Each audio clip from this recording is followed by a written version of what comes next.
ശിശു മരണ നിരക്കിൽ അമേരിക്കൻ ഐക്യനാടുകളുടെ 5.6 ആണ്, നമ്മുടേത് 5 ആയിരിക്കുകയാണ് സർ. ചരിത്രത്തിൽ വളരെ വലിയൊരു അഭിമാനകരമായിട്ടുള്ള ഒരു നേട്ടമായിട്ട് കാണുന്നു. അതിലെല്ലാവരോടും പ്രത്യേകമായിട്ട് ഹൃദയപൂർവ്വമായിട്ടുള്ള നന്ദി അറിയിക്കുന്നു. ശിശുമരണ നിരക്ക് കുറയ്ക്കുന്നതിന് വേണ്ടിയിട്ട് ഒട്ടേറെ ഇടപെടലുകൾ ഈ കഴിഞ്ഞ സർക്കാരിന്റെ കാലഘട്ടത്തിലും നമ്മൾ നടത്തി വരുന്നുണ്ട് സർ. സർ, കുഞ്ഞുങ്ങളെ ഇല്ലാതെയാക്കുകയല്ല സർ, കുഞ്ഞുങ്ങളെ സംരക്ഷിക്കുകയാണ് സാർ ചെയ്യുന്നത്. കുഞ്ഞുങ്ങളെ ചേർത്ത് പിടിക്കുകയാണ് ചെയ്യുന്നത് സാർ. ഗർഭസ്ഥാവസ്ഥയിൽ ഉള്ള ശിശു മുതൽ സാർ, ഒരമ്മയുടെ ഉദരത്തിൽ കുഞ്ഞ് ഉരുവാകുന്നത് മുതൽ സാർ, ആദ്യത്തെ 1000 ദിവസം പ്രത്യേക പരിപാടി സംസ്ഥാന സർക്കാരിനുണ്ട് സാർ. അമ്മയുടെ ഉദരത്തിലുള്ള കുഞ്ഞ് മുതൽ കുഞ്ഞ് 2 വയസ്സാകുന്നത് വരെ സാർ.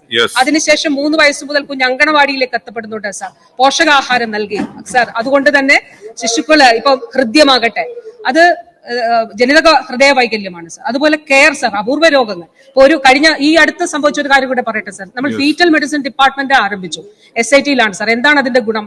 അമ്മയുടെ ഗർഭസ്ഥാവസ്ഥയിലുള്ള കുഞ്ഞിന്റെ ഏതെങ്കിലും തരത്തിലുള്ള പ്രശ്നങ്ങൾ ഉണ്ടെങ്കിൽ അത് അവിടെ തന്നെ ഐഡന്റിഫൈ ചെയ്യുകയും കുഞ്ഞ് ജനിക്കുമ്പോൾ തന്നെ ആ കുഞ്ഞിന് ആവശ്യമായിട്ടുള്ള ട്രീറ്റ്മെന്റ് കൊടുക്കുന്നതിന് സാധിക്കുകയും ചെയ്തു സാർ. അത് നമ്മൾ കുഞ്ഞുങ്ങളിൽ ആരംഭിച്ചു എന്നുള്ള സന്തോഷം കൂടി ഈ നിയമസഭയെ അറിയിച്ചുകൊള്ളട്ടെ സാർ.